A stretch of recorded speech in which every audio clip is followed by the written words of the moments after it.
എല്ലാവർക്കും നമസ്കാരം. ഗൃഹപ്രവേശം എന്ന് പറയുന്നത് ഒരു പുതിയ വീട് നിർമ്മിച്ചു കഴിയുമ്പോൾ അതിൽ കയറി താമസം തുടങ്ങുന്നതിൻ്റെ ചടങ്ങിനെയാണ് ഗൃഹപ്രവേശം എന്ന വാക്കുകൊണ്ട് ഉദ്ദേശിക്കുന്നത്. വീട്ടിലേക്ക് ഒരു നല്ല ദിവസവും നല്ല മുഹൂർത്തവും നോക്കി നമ്മൾ ആദ്യമായി പ്രവേശിക്കുന്നു. ഈ പ്രവേശിക്കുന്നതിൻ്റെ ചടങ്ങുകൾ, പൊതുവായി പറഞ്ഞിരിക്കുന്ന ചടങ്ങുകൾ ഇങ്ങനെയൊക്കെയാണ്. അതായത് സ്ത്രീ പ്രധാനമായ കർമ്മമാണ് ഗൃഹപ്രവേശം എന്ന് പറയുന്നത്.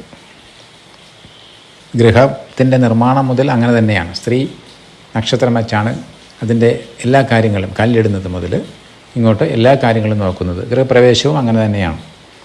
ആ ഗൃഹത്തിൽ പ്രവേശിക്കുന്നത്, ആദ്യമായി പ്രവേശിക്കുന്നത് സ്ത്രീ തന്നെയാണ്. ആ വീട്ടിലെ ഗൃഹനാഥയായിട്ടുള്ള സ്ത്രീ നിലവിളക്ക് കൊളുത്തി വീടിന് ഒരു പ്രദക്ഷിണം വച്ചതിന് ശേഷം പറഞ്ഞിരിക്കുന്ന മുഹൂർത്തത്തിൽ ആ വിളക്കുമായിട്ട് വീട്ടിലേക്ക് പ്രവേശിക്കുന്നതാണ് ഗൃഹപ്രവേശം എന്ന് പറയുന്നത്. അപ്പം അതിന് മുൻപായിട്ട് വീട് പുലർച്ചെ ഗണപതി ഹോമം നടത്തിയതിന് ശേഷം വീട്ടിലെ ജനലും വാതിലുമെല്ലാം അടച്ച് പൂട്ടിയതിന് ശേഷം വീടിൻ്റെ പുറത്ത് വെച്ച് പുതിയതായി വാങ്ങിയ നിലവിളക്ക് കൊളുത്തുന്നു. അതിൽ മുന്നോട്ടും പുറകോട്ടും ഈ 2 തിരി വീതമിട്ട് കത്തിക്കാം. എന്നിട്ട് ആ വിളക്ക് കയ്യിലേന്തി ആ വീടിന് ഒരു പ്രദക്ഷിണം വച്ചതിനു ശേഷം ഗൃഹനാഥനാണ് വീടിൻ്റെ ആ വാതിൽ താക്കോൽ കൊണ്ട് തുറന്നു കൊടുക്കുന്നത്. പ്രവേശിക്കുന്നത് സ്ത്രീയാണ്. സ്ത്രീ പ്രവേശിച്ച് വിളക്കുമായിട്ട് ആ വീടിൻ്റെ പൂജാമുറി ഉണ്ടെങ്കിൽ അവിടെ, അല്ലെങ്കിൽ ആ അകത്തോട്ട് കയറുന്ന ഹാളിൻ്റെ പ്രധാനപ്പെട്ട സ്ഥലത്ത്, വാതിലിന് നേരെ വരുന്ന സ്ഥലത്ത് ആ വിളക്ക് കൊണ്ടുവയ്ക്കാം. ഇതിനൊപ്പം തന്നെ അഷ്ടമംഗല്യം എന്ന് പറയുന്ന കാര്യങ്ങൾ വേറൊരു മംഗല്യമുള്ള സ്ത്രീക്ക് കയ്യിലെടുക്കാം. അതും ഇതിൻ്റെ കൂടെ തന്നെ പ്രവേശിക്കുന്നുണ്ട്. അതിനൊപ്പം തന്നെ പുരുഷൻ, ആ വീട്ടിലെ ഗൃഹനാഥനായിട്ടുള്ള പുരുഷൻ, ഒരു തടിയുടെ പെട്ടിയിൽ ഒരു സ്വർണത്തിൻ്റെ അംശം എന്തെങ്കിലും വച്ച് അതും കൂടെ ഇതിനൊപ്പം വരുന്നു. മൂന്നാമതായിട്ട് അതും പ്രവേശിക്കുന്നു. ഇത് 3 കൂടെ കൊണ്ടുവയ്ക്കുന്നു. ഇതാണ് ഗൃഹപ്രവേശത്തിൻ്റെ ചടങ്ങ്. പല സ്ഥലങ്ങളിലും ഈ ഗൃഹപ്രവേശം എന്നുള്ള വാക്ക് ഉപയോഗിക്കുന്നില്ല ആൾക്കാർ. പാല് കാച്ചൽ എന്നിങ്ങനെ പറഞ്ഞുകൊണ്ടിരിക്കും.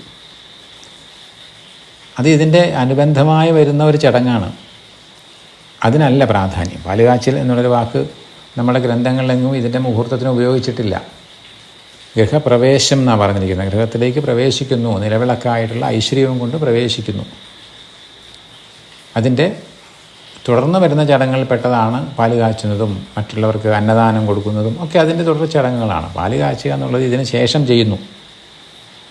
അടുക്കളയിൽ പുതിയ പാത്രത്തിൽ പാല് വാങ്ങി തിളപ്പിക്കുന്നു. അതിൻ്റെ അടുപ്പിൽ വച്ച് അത് ഗണപതി ഹോമത്തിൻ്റെ വിളക്ക് കത്തി നിൽക്കുന്നുണ്ടെങ്കിൽ അതിൽ നിന്ന് അഗ്നി പകർന്നു കൊണ്ടുപോയിട്ട് വേണം അടുപ്പിൽ തീ കത്തിക്കുവാൻ.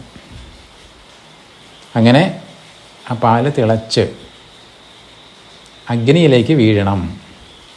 അതായത് ആ വീട്ടിൽ ആദ്യമായിട്ട് ഉണ്ടാക്കുന്ന ഭക്ഷണം, പാലെന്ന് പറഞ്ഞാൽ അമൃതിന് തുല്യമാണെന്ന് പറയും. അതുകൊണ്ടാണ് പാൽ ഉപയോഗിച്ചത്. അത് തിളച്ചതിന് ശേഷം അഗ്നി ഭഗവാന് നിവേദിക്കുന്നു എന്നാണ് എൻ്റെ അർത്ഥം. അത് ഏത് ഭാഗത്തേക്ക് വീണു എന്നുള്ളത് കൊണ്ട് ഓരോ രാശിയൊക്കെ പറഞ്ഞ് ഓരോ ഫലങ്ങൾ പറയും. അതിനകത്തൊന്നും ഒരു അടിസ്ഥാനമായ കാര്യങ്ങളില്ല. എങ്ങോട്ട് വീണാലും കുഴപ്പമൊന്നുമില്ല. പക്ഷേ അഗ്നിയിലേക്ക് പതിക്കണം. അപ്പോഴാണ് അത് അഗ്നി ഭഗവാൻ സ്വീകരിക്കുന്നത്. ദൈവങ്ങളെല്ലാം അഗ്നിശുദ്ധി വരുത്തിയേ സ്വീകരിക്കാറുള്ളൂ എല്ലാം. അതുകൊണ്ടാണ് എല്ലാ നിവേദ്യങ്ങളും ആ വിളക്കിലെ അഗ്നിയിലേക്കാണ് കൊടുക്കുന്നത്.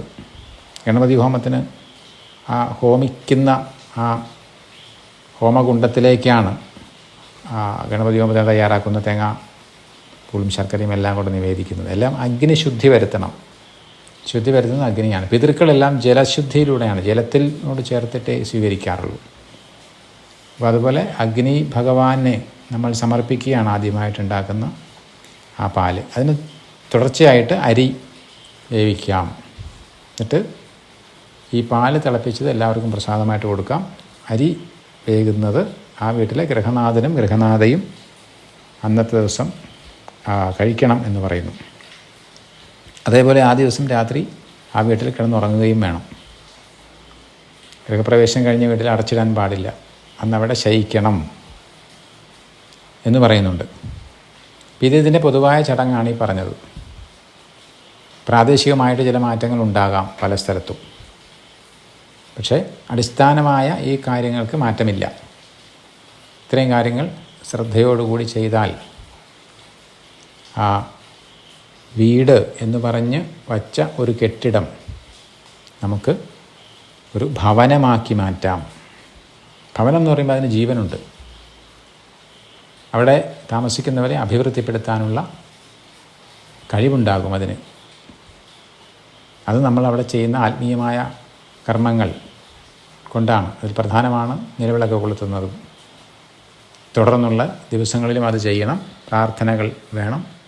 അപ്പോൾ അവിടെയുള്ള കുടുംബ അംഗങ്ങൾ തമ്മിൽ അങ്ങോട്ടും ഇങ്ങോട്ടും ഐക്യമുണ്ടാകും, പരസ്പരം സ്നേഹമുണ്ടാകും, അഭിവൃദ്ധി ഉണ്ടാകും, എല്ലാം ഉണ്ടാകും. അപ്പം അതിനു വേണ്ടിയിട്ടാണ് ആചാരങ്ങളെല്ലാം രൂപപ്പെടുത്തിയിരിക്കുന്നത്, ക്രമപ്പെടുത്തിയിരിക്കുന്നത്. എല്ലാവരെയും സർവേശ്വരിയായിട്ടുള്ള ദേവി അനുഗ്രഹിക്കട്ടെ.